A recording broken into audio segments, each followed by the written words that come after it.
Good afternoon, everyone, and we apologize for the technical difficulties that delayed our start. Welcome to the Florida Priorities Summit, which is social justice panel, protests, progress, and politics. I'm Mindy Marquez, executive editor and publisher of the Miami Herald and El Nuevo Herald. On behalf of the teams at the Miami Herald, El Nuevo Herald, and the Bradenton Herald, as well as our parent company, McClatchy, I welcome you to the first in a series of panels that grew out of a Zoom-based summit we held in August with our Florida influencers. So who are the influencers? They're 50 engaged citizens from across Florida who are involved in every aspect of civic and economic life, from social work to education to healthcare to growing our economy. They work in affordable housing, protecting the economy, educating our young and protecting our elderly, and in every way represent the diversity, creativity, and energy of our state. Each of the last 3 years, we've brought a class of influencers together to help us put a fine point on the challenges and opportunities facing Florida. This year's group focused their attention on 4 main areas: healthcare, education, the economy, and social justice. Between now and the end of the year, we'll follow up their deliberations with 4 live stream panels, one on each of those topics. And we start today with social justice. We hope these sessions will allow people to step back from the minute-to-minute, hand-to-hand combat over politics to have a thoughtful discussion about the issues and possible solutions. So now I'd like to introduce Nancy Ankrum, our editorial page editor, who will be moderating our conversation today. Hi, Nancy. Hey there. Thanks so much, Mindy. George Floyd's death ignited weeks of protests across America, around the world, and certainly across Florida. And during the past several months, the movement has become part of daily life, influencing conversations about professional sports, city budgets, and our nation's future. Today, we have brought together a thoughtful and engaged panel with important insights and opinions of how we want to move forward in the coming days, months, and years. We want to explore issues related to race, law enforcement, and systemic racism in our communities, and the policy changes needed to address racial disparities and bias. While this crisis is national, true change will happen at the local level. And we hope these discussions bring you insight and add value to your conversations and encourage you to push for change in your own communities. I'm going to introduce our panel. We have Tiffany BURKS. She is a community organizer for Black Lives Matter Alliance, Broward. State Senator Jeff Brandes, Republican of St. Petersburg, is the chair of the Florida Senate's Appropriations Subcommittee on Criminal and Civil Justice, as well as the vice chair of the Criminal Justice Committee. Delrish Moss is captain with the Florida International University Police Department and former chief of police in Ferguson, Missouri. Dr. J. Robert McClure is president and CEO of the James Madison Institute, a nonpartisan public policy research organization based here in Florida. And Leonard Pitt Jr., he is a Pulitzer Prize-winning Miami Herald columnist and an author.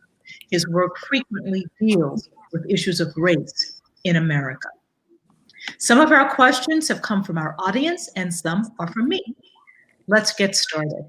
And I ask that our panelists do the impossible by making their responses comprehensive, thoughtful, and brief, all at the same time. I want to direct the first question to both Tiffany and Leonard. Institutional racism is real, from denying Black homeowners, qualified Black home buyers, mortgages, to erasing this country's foundation of slavery, to violence perpetuated by police. The phrase institutional racism has become so ubiquitous, though, that it almost has lost its power. How do you make institutional racism the clear and present danger that it is so that people pay attention, know when they are being affected by it, no matter who they are, and challenge it? We'll start with Tiffany. Sure. When we talk about institutional racism, especially with the Black Lives Matter Alliance, Broward, and a lot of the work that we do in relation to police brutality, is really just talking about like the history. A lot of times people don't know that policing actually started as slave patrol, right? And so when we talk about that, we say that, you know, policing is just modern day like slavery. And so, you know, these institutions didn't really dissolve. They kind of just transform itself to what we know today. And even when we think about things such as like lynching,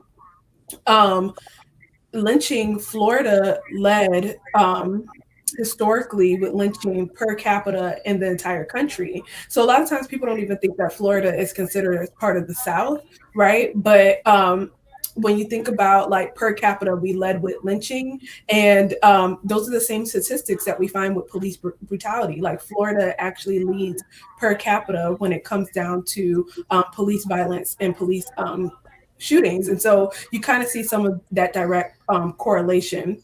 And another way that we kind of think about institutional racism when we talk about police violence is just talking about like how budgets, and that's why kind of the narrative with defunding the police is so important.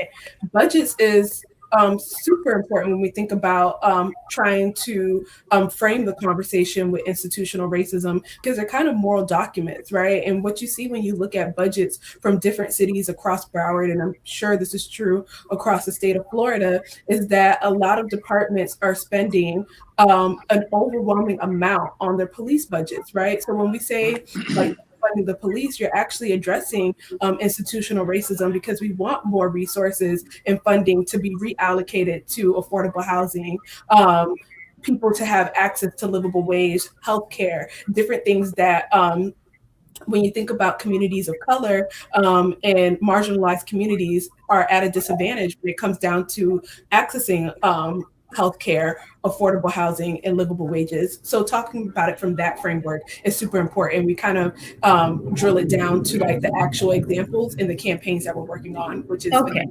Thank you very much. Leonard, can you address institutional racism beyond the buzzword of it? Yeah. And talk about how to challenge it directly in all its forms.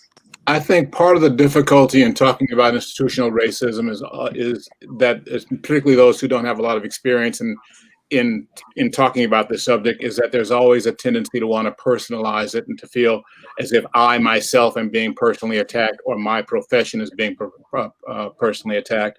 I think that part of the discussion about racism as pertains to police is actually unfair to police, because it's not that the police or policing in this country is uniquely racist. It isn't.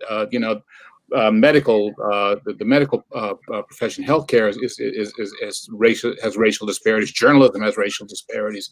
Education has racial disparities. The difference with the police and the reason that it gets so much of our attention is that when those disparities play out in the context of policing, there's a very high likelihood that someone's going to get shot, somebody's going to get killed, and it sort of has this drama and this immediacy that, say, an African American woman being denied health care because of her color, or while she's in child labor or something like that, is not going to have. It doesn't have that same camera phone immediacy as, say, the life and death of George Floyd. So the challenge that we face is really to get people to understand that when we talk about policing in this context, we're talking about a whole structure. We're talking about a problem, a foundational problem of the nation, and police are simply one aspect of that. I think if you were able to frame it as such, I think it'd be a lot easier for no one institution to feel uniquely put upon, and then maybe we could start getting at the underlying foundation that undergirds all of these institutions, and it gives all of them essentially the same challenge, even though it plays out in different ways. Thank you very much. I want to ask this of Bob McClure. From your years at the James Madison Institute, which is a public policy research organization, nonpartisan, can you link government policy to the unintended consequences, or maybe sometimes intended, that perpetuate institutional racism? Well, I think clearly, as referenced earlier in this conversation, there has been a stained history of racism, not only in Florida, not only in the South, but in urban cities in the early 20th century and the 19th century as well. I think Leonard hit on a very interesting point, and I think he's right in this, in that we at the James Madison Institute see the idea of this notion of institutional racism kind of falling into two opportunities to solve the problem. One is equal opportunity, right? And one is equality under the law. And so I think others can parse out those terms even more so. But if we're going to address this issue of racism and institutional racism, it kind of broadly, as we see it, falls under those two: equal opportunity for all, and certainly in underserved communities, which there's clearly a history of that being a problem, whether it's banking or education or healthcare, or, and I loved what Leonard said, the immediacy of the camera phone when it comes to the police, and equality under the law. And so under those two, you have the importance of criminal justice reform, which we have done very clearly here in the state of Florida, and Senator Brandes can speak to that. There's a whole host of issues there where Florida has addressed the idea of criminal justice reform. And then the second component is the importance, this is again under equality under the law, the importance of police reform. Even African-American communities that are poll in the 80s and 90s, they don't want to defund the police. But there's clearly a need for police reform, and we at the James Madison Institute have worked on that and have a number of very specific suggestions that would probably make both the left and the right angry. So that is the component as it relates to equality under the law. In terms of equal opportunity, it speaks to the importance of education, educational opportunity, educational choice. Florida has the most school choice programs in the country. Graduation rates are usually top 5, reading scores are usually top 5, and those communities that take advantage of educational choice are typically 80%, 90% and underserved African American and Hispanic communities.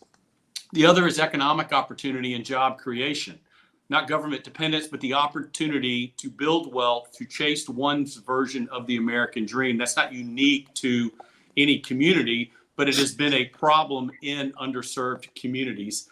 And so those are kind of the two areas at the James Madison Institute that we think need to be addressed: equal opportunity and equality under the law.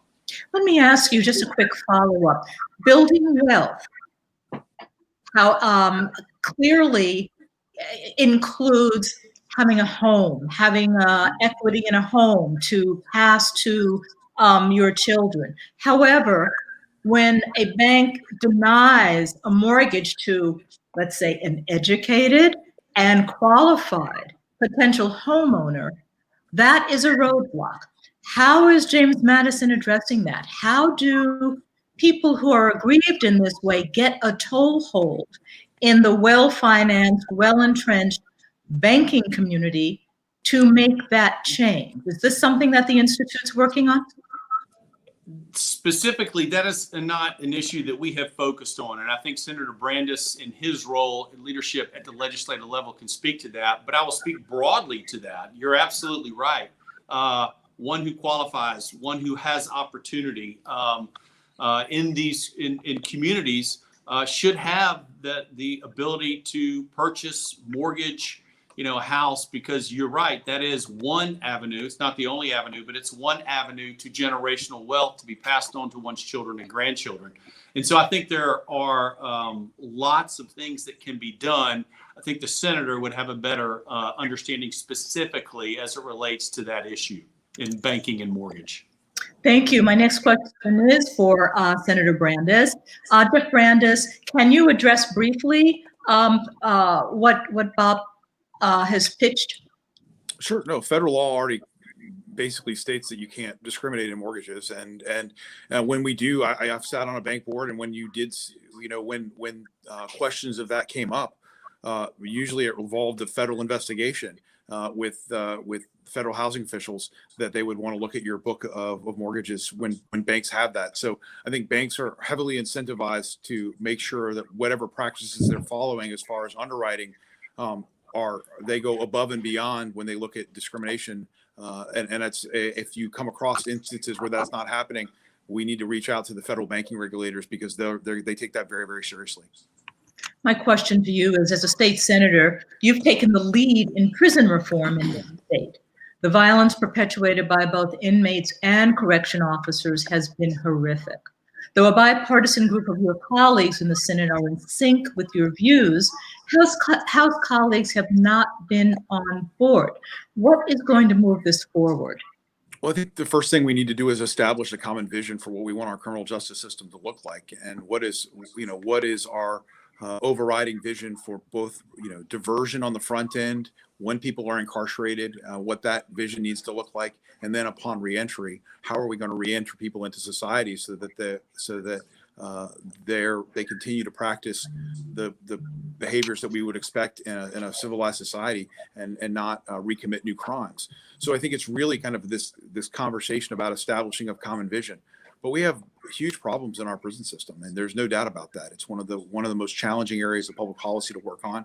An area that I got involved in working on after I was sitting on a committee and heard a story about someone being placed in a shower after they acted out in the cell. The guards the corrections officers put them into a shower, turned the shower all the way up until it was scalding, and left that individual in there for 2 hours until they came back and that individual had passed away. That's that's the story that I heard, that immediately realized that there really had been nobody involved in the criminal justice and prison system working on this for a couple of decades. And so I began to work on this pretty passionately. But it comes down to our criminal punishment code in Florida states specifically in statute that our criminal punishment code is there to punish. And we're working to make that, it shouldn't be about punishment. It should be about public safety, right? Our criminal punishment code and everything that we should be doing, we should hold up to the light of, does this make the public safer?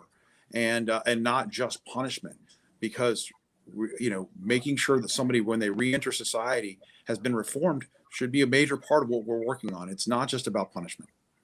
The case that you are referring to is the Darren Rainey case here in Miami-Dade County. Yes, he was placed in a scalding shower in the facility where he was being kept, and then died sometime later. No one was punished in that case. Let me rephrase that. There was minimal punishment in that case on the part of the guards. How do you also, in the forms you are envisioning, how would you also make sure that corrections officers, who clearly have a very, very difficult job, are also held accountable? Well, I think it's important that they be held accountable in those situations. We've had a number of situations throughout Florida in the Department of Corrections, whether it was just a couple of years ago or last year, where we had a series of guards abuse a woman and she became a paraplegic, or we have other video evidence of guards using excess force. I think it really comes down to a vision, making sure that the facility is properly staffed. We know many of these facilities are basically run on a skeleton crew all day long. Addressing the issue of 12-hour shifts to 8.5-hour shift. That was a disastrous policy change that Florida implemented almost a decade ago now, to go from 8-hour shifts to 12-hour shifts. Simple things like adding air conditioning facilities. Most facilities are not air conditioned in Florida. And yet what we know is, when people are miserable physically, they'll tend to act out more. And so doing simple things like adding air conditioning to facilities may help bring the not only the temperature down, but just the overall environment to a more stable environment. But it really comes down to, you've got to properly fund. And frankly, you've got to right size the prison population to one that can be managed. What we found is when Florida entered a world of 100,000 inmates, there was really no management. It was really the inmates running the facilities more so than the guards, who were just essentially there to make sure that they didn't escape, and largely warehousing, because there isn't, in most prison facilities in Florida, there is no education opportunities. There is no there is no training. The reentry was opportunities were paltry at best, and so it's really establishing this common vision and then building champions that will help guide that visions over a series of years. Thank you. Delrish. Governor Ron DeSantis proposed legislation this week that would create harsh penalties for people involved in unpermitted demonstrations or organized protests that result in traffic disruption, vandalism, or violence. Are there First Amendment concerns with something like that? Well, I think when we're dealing with protest and there's always a First Amendment concern. I mean, you know, I go back to when I was in Ferguson. There was always pressure to quell demonstrations, even when they were peaceful, and that pressure was put on me as police chief. But one of the things I think that we have to be really cognizant of is the fact that people do have the First Amendment right to protest, and as long as they're not violating the law, they're not causing property damage or harming people, then they have that right to protest. And I think we need to always be concerned about that, because I think this country is built on protest, and I think we're built on that right to do that, and that's how we make the changes that we want. You know, we police at the pleasure of the people, and I think that the people have a right to voice their opinion. Thank you. This is for both Delrish and Bob. In Miami-Dade County, after months of debate, the county commission voted to establish a citizen review panel to look into policing issues and actions. But the panel was not given subpoena power. In other words, its hands appear to be tied before it even gets started. In what ways can such a panel be effective going forward in addressing specifically police misconduct, such as excessive force? Delrish, do you want to continue? So, you know, having been a police officer in Miami and then having been a police chief in Ferguson, I dealt with two different models of civilian oversight or police review panels. The Ferguson model I didn't think worked very well, because Ferguson was a small town, and you know, if you were in favor with the people on the panel, you got a favorable outcome, and if you were not, you did not. Where Miami has subpoena power, it's a lot more robust. It has investigative powers and all of these things. The system, I think, works just a little better. So the end all can't simply be having civilian oversight. It has to be structured in a way that works, and that works to the benefit of all. But I think ultimately, as police officers, we do answer to the people, and when that decision is made for civilian oversight, it's our job to cooperate with that and help that system work as well as possible. You know, and I think every community has to really look at the model that they want and the best model for them. In some cases, they having subpoena power works. In some cases, it doesn't. I think every community gets to kind of decide how that works. But for us, I think it's to the more eyes, the better. So it does help. Thank you. Bob McClure, from a public policy standpoint, is this an effective way to go forward? What has the Institute taken a look at citizen review panels generally? I think the captain's absolutely right. I think it really depends on the community. It may work in certain municipalities and not so in others. But the reality is, if there's no power to reform, then none of it really matters, whether there's a citizen review board or it's a decision made by the state legislature, or whether it's made by the mayor in the municipality in which one resides. The reforms, though, I think are critically important. I think there are 4 or 5 that, however we come to those, need to be considered. And I'd like to just run through those briefly. We at the James Madison Institute have done quite a bit of work on this particular issue on police reform. One of, and this is in no particular order, I think there are 4 or 5 priorities that we need to look at. One is the idea of reforming qualified immunity. I think that's critically important. Reforming qualified immunity is simply requiring law enforcement unions to carry liability or malpractice insurance, and so that the onus is on the bad egg or the bad actor, and they can be held accountable. So I think reforming And that qualified means immunity, personal insurance, right? Right, Personal that's right. liability. That's Okay. right. It's critically important. I think the second component, and we've done a really good job of this in the state of Florida, a lot of folks have done it nationally, is to end civil forfeiture once and for all. We have done some reforms, but there's still a federal loophole which allows, the state to transmit those assets to the feds for an 80-20 split. That needs to be reformed, and that loophole needs to be closed. I think there are ways to improve police accountability. There's no reason to ever turn off, in my opinion, a body cam. There's no need for no-knock warrants, and we've seen that at the national level and what harm that has created. I think finally there's two more. We need to reform drug sentencing laws. Again, we've through criminal justice reform here in the state of Florida, we've been working on that. I think more can be done there. And then finally, taking internal affairs and making it external. I think perception is reality. And when you have internal affairs, you have the perception, I'm certainly not saying it is true, but the perception that brothers and sisters are investigating brothers and sisters, internal affairs needs to move externally. And so I think if we look at those 5 serious reforms, because what we need is trust in our law enforcement, trust from the community. And I think that has been a challenge over the last 6 to 8 months, really for years now. Thank you. I want to throw this open to anyone who wants to answer. Uttering the phrase Black Lives Matter has become a politically charged act in some people's eyes. How will we create a space for people who want to contribute to change, to bring about racial equity, but may be concerned about being politically labeled and possibly vilified?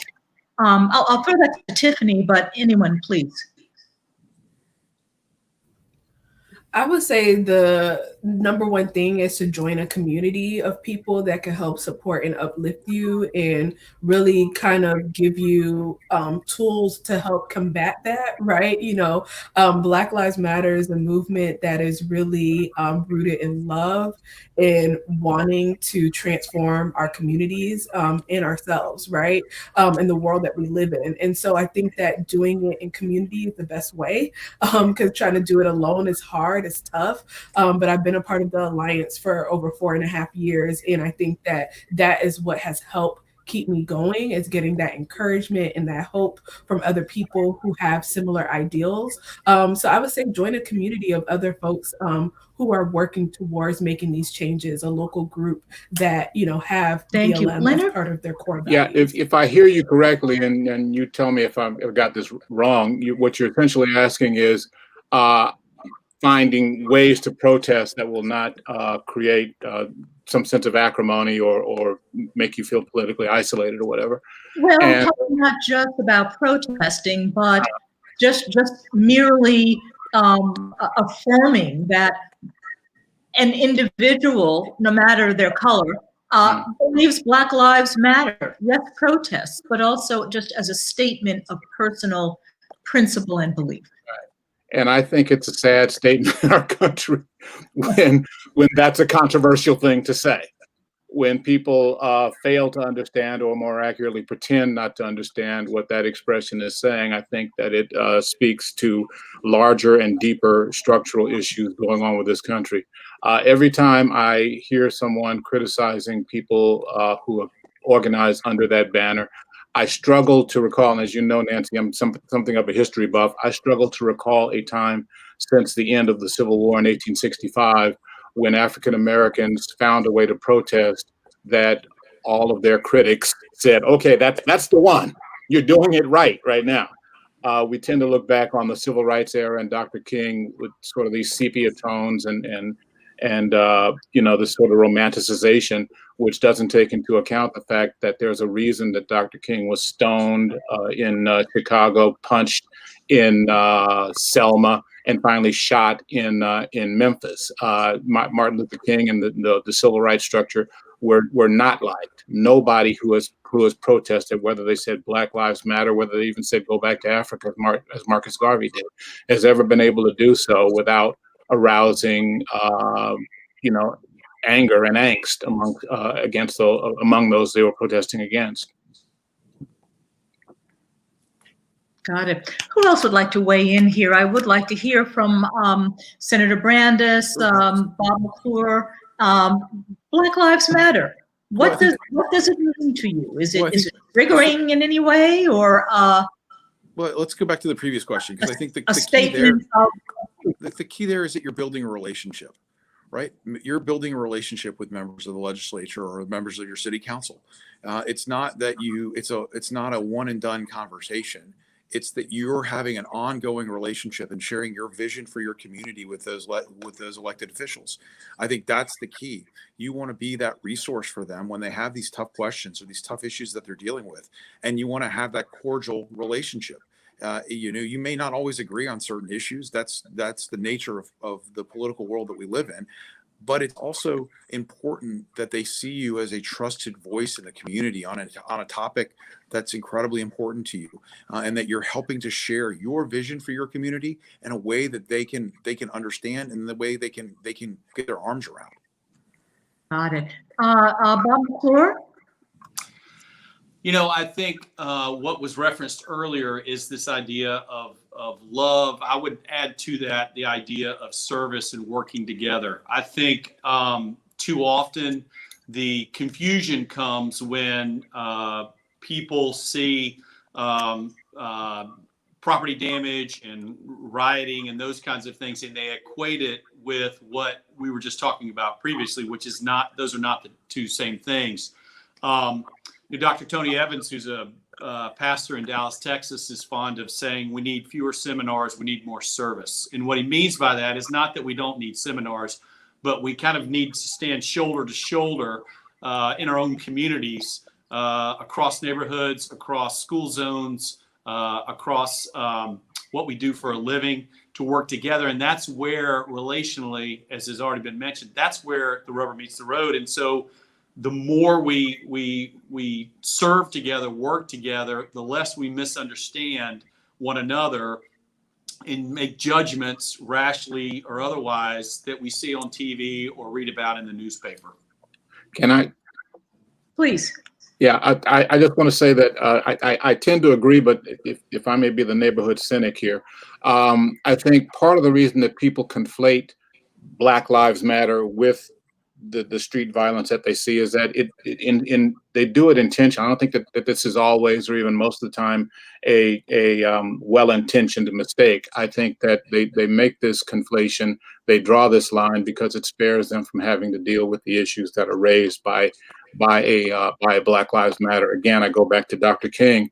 One of the routes of criticism that was always used against civil rights movement, which was famously a nonviolent form of protest, was that they were creating violence, and the violence that they were then accused of creating was either the street riots that happened, say in Watts and Detroit and other cities where they weren't in fact protesting, or the violence caused by the white supremacists who were out protesting, against them, but they were always accused of creating violence. I remember doing an interview with Melvin Bailey. He was then the sheriff in Birmingham, I believe, at the time of the civil rights movement. He was a police officer, and he said he noted archly all those quote unquote nonviolent bricks and bottles that came raining down on us. So, how you see this and how you and the degree to which you conflate it with violence, I think, has less to do with the actual motives of the people who are organizing these protests, and more to do with your desire not to have to engage with some very difficult and painful and structural matters. Yes, in fact, a credible study found that more than 90% of the BLM demonstrations across the country were nonviolent, but were also subject to infiltrators. And as we saw in Oregon and in Minneapolis, often white supremacist infiltrators who made sure that Black demonstrators were blamed and I'm not saying all of the violence was perpetrated by white supremacists, Right. but still making sure that there was that conflation between violence and Black protest. Right. Dellers, Well, do you want to? Yeah, well, it was my experience in Ferguson, especially in dealing with Black Lives Matter protests, that usually when Black Lives Matter as an organization was going to organize a protest, they usually sat with us, they had discussion with us, we had rules of engagement long before the protest started. And every time we had an issue, it was not anyone involved with the organization or the movement, so forth, that really caused problems. There were opportunists and infiltrators who almost invariably, got arrested and caused problems. But it had nothing to do. The two had nothing to do with each other, and we understood that working on the ground because, like I said, we worked hand in hand before organize how they were going to protest and how we were going to respond, so that they could protest without their rights being violated, and we could have enough resources on the ground, like rescue for people who got overheated, or police for people who needed assistance ahead of time. And so it was never the movement; it was always either infiltrators or organizers, or opportunists who got involved, who were actually working counter to the purpose of the demonstration in the first place. Tiffany, if you were a high-level Black Lives Matter strategist, how would you have Black Lives Matter disentangle and better ensure that we all know that the violence is not coming from BLM? That's a good question. And I think it really boils down to sharing our narrative and our story. For example, when I co-organized the protest that happened in downtown Fort Lauderdale on May 31st, shortly after George Floyd was killed, we had thousands of people out there, and we had so many different safety protocol at that protest. And the violence that happened actually was inflicted by the Fort Lauderdale Police Department, where they started shooting rubber bullets at people's head and at people's bodies, right? And so we shared our narrative. We talked about that, and we talked about how we were the peaceful ones and where the violence came from. So I think it's so important to share our narrative to really counteract what's really being talked about. And you mentioned an important fact and a statistic: over 90% of protests have been peaceful, right? And so how do we talk about, like, this is a peaceful movement, is literally rooted in so much love and care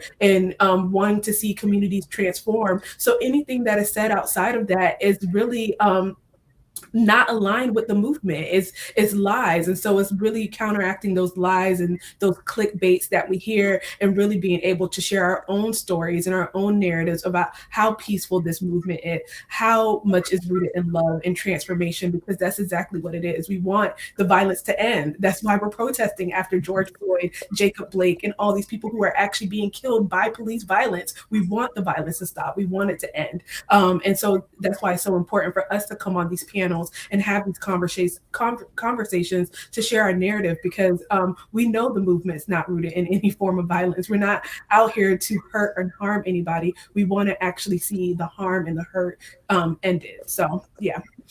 Understood. Let's end this on an up note. We are going to be wrapping up in just a few minutes. But actually, since we have about 2 more minutes, Leonard, to Tiffany's point about getting the message out, getting BLM stories out, what would you say briefly to your peers in the media who do go immediately to where the flames are, to where the windows are being shattered? Often it seems to the exclusion of what the point of the BLM demonstrations are. Well, you know how we as journalists are drawn to the fire and the flame. I think that there is a crying need for anybody who's interested in these topics, and particularly for journalists who purport to be covering these topics, to actually do your homework and know what you're doing when you step onto those streets, to know who you're talking to and what you're talking about, and to avoid the easy narrative. The easy narrative is the fire and the flame. But the more difficult narrative, and again, the one that people resist dealing with, is what brought all of these people out to these streets. These people did not come out to the bulk of these people did not come out to these streets in order to break windows. The bulk of these people were moved to get off of their couches and come out to these streets in a pandemic because they saw and see something that they find intolerable and that makes them fear for their lives. And that's a story that we as journalists need to be more active and conscientious in telling. Thank you very much. Before we wrap up, just in one sentence, just share your thoughts, each of you, regarding the local community's strengths that can fortify us and help us make progress as a unified community, or make progress toward being a more unified community. Delrish?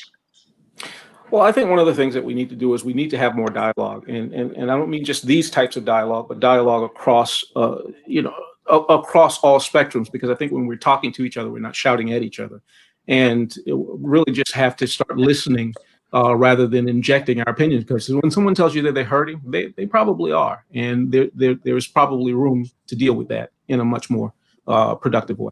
Thank you. Bob McClure?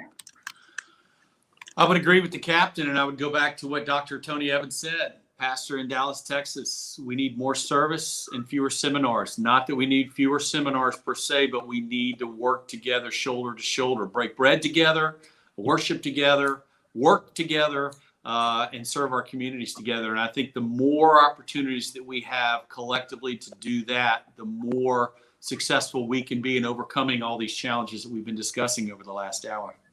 Thank you. Tiffany? I would say having radical hope that things can change, and knowing also too that voting is important, but there's so many other ways to get engaged. You could send an email to your elected officials, attend budget meetings, participate in the next legislative session.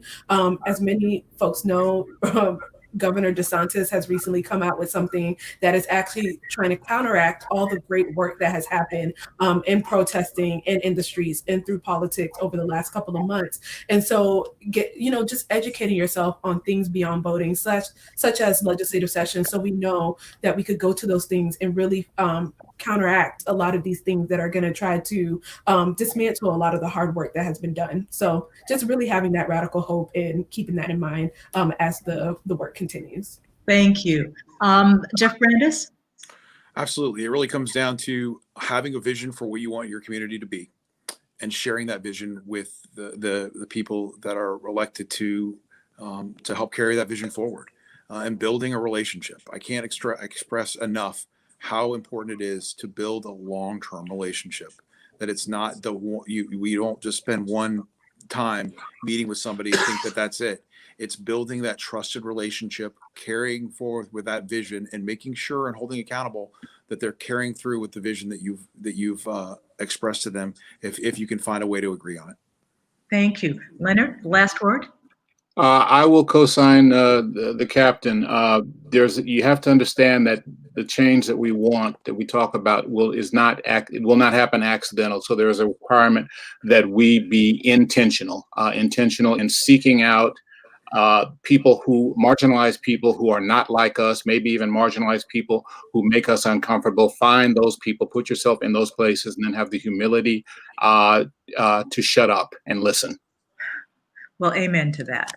I want to thank all of our guests, Tiffany Burks, Senator Jeff Brandes, Delrish Moss, Dr. J. Robert McClure, and Leonard Pitts. I especially want to thank our audience for their attention, for their curiosity, and for, I hope, their willingness to move this conversation forward in their own lives. And I want to invite everyone to join us next month in October, when Florida Priorities will discuss healthcare in the age of COVID in the next segment of this series. Thank you all very much for your participation.